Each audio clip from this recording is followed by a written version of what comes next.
एक शख्स हजरत इब्राहीम बिन अज़म के पास आया। नौजवान था।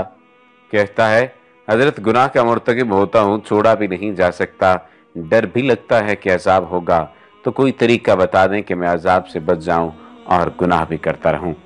अल्लाह वाले बड़े दाना बीना होते हैं, धक्के नहीं दे देते। वो मोहब्बत और प्यार से बात समझाते हैं, दिल में उतारते हैं। हजरत ने फरमाया, हाँ मैं तुझे तरीका बताता हूँ। वो बड़ा खुश हो गया, बात सुनने के मूड में आ गया। कहने लगा कि हजरत, वो कौन सा तरीका है कि मैं गुनाह भी करता रहूं और अजाब व सजा से भी बच जाऊं। आपने फरमाया कि भाई, पहली तजवीज़ तो ये है कि अगर गुनाह करना ही है तो अल्लाह रब्बुल इज़्ज़त की निगाहों से ओझल होकर कर लिया करो।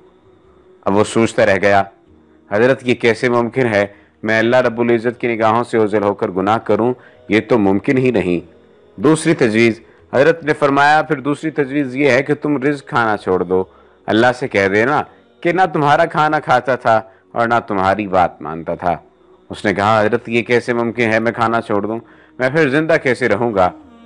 हजरत ने फरमाया, फिर तीसरी तजवीज़ पेश करता हूँ, और वो ये कि ज़मीन व आसमान अल्लाह रब्बुल इज़्ज़त ही का मुल्क है, उसी की हुकूमत में है, और बादशाह की नाफरमानी उसके मुल्क में रहकर करना बिल्कुल भी ठीक नहीं है, लिहाजा इससे बाहर निकल कर नाफरमानी करना।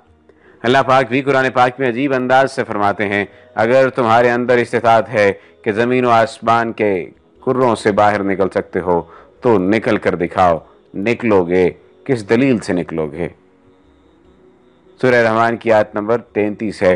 जैसे कि घड़े की मछली किधर जाएगी, मिसाल से ये बात कही जाती है। कहा कि हजरत ये भी नहीं हो सकता। चौथी तजवीज़ दी, फरमाने लगे कि अच्छा फिर एक और तरीका बताता हूँ, वो ये कि जब वो मलकुल मौत आए रूह कब्ज़ करने के लिए तो उन्हें कह देना थोड़ा इंतज़ार कर लो ताकि मैं तौबा कर लूँ। उसने कहा, हजरत वहाँ तो इंतज़ार का तसव्वुर ही नहीं, जब मौत आती है तो ना एक लम्हा आगे होती है और ना पीछे। पांचवी तजवीज़, फरमाया एक तरीका और बताता हूँ, वो ये कि जब कब्र में तुमको दफन कर दिया जाए और इस वक्त मुनकर नकीर आए तुमसे सवाल पूछने के लिए, तुम कह देना नो एडमिशन विदाउट परमिशन।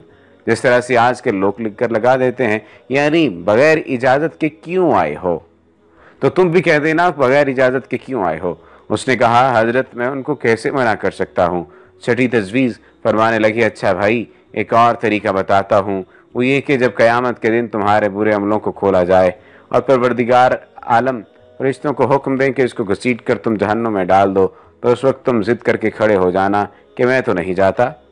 उसने कहा, हजरत मेरी क्या हैसियत है कि फरिश्तों के सामने जिद करके खड़ा हो जाऊं, मेरी तो कोई हैसियत ही नहीं। अब लोहा गर्म था और चोट लगाने का वक्त था। हजरत ने फरमाया कि भाई, जब तेरी हैसियत ही कोई नहीं तो तू इतने बड़े परवरदिगार की नाफरमानी क्यों करता है। कहने लगा, हजरत आज से मैं गुनाहों से तौबा करता हूँ और आज के बाद वादा करता हूँ कि अपने अल्लाह की नाफरमानी नहीं करूँगा।